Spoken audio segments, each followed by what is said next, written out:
اللہ الرحمن الرحیم، الصلاۃ والسلام علیکہ یا سیدی یا رسول اللہ وعلی آلک و اصحابک سیدی یا حبیب اللہ۔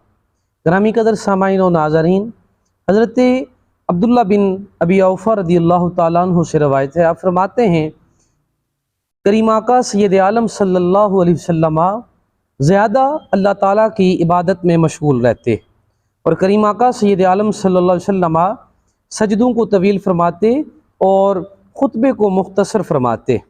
حضور سید عالم صلی اللہ علیہ وسلم دنیاوی باتیں کم کرتے۔ کریم آقا سید عالم صلی اللہ علیہ وسلم بے سہاروں کے ساتھ، غریبوں کے ساتھ اور بے چاروں کے ساتھ چلنے میں، ان کی مدد فرمانے میں بالکل بھی رعا نہیں فرماتے۔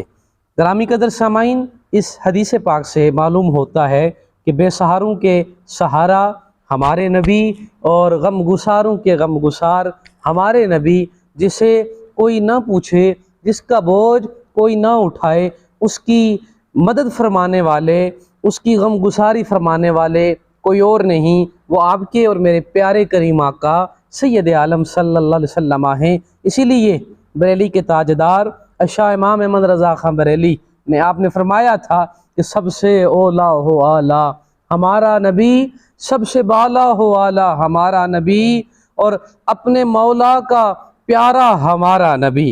کریم آقا سید عالم صلی اللہ علیہ وسلم کے غلاموں، حضور سے والہانہ عقیدت اور محبت رکھیے، اللہ دونوں جہانوں میں بلائیاں عطا فرمائے گا۔ جزاک اللہ۔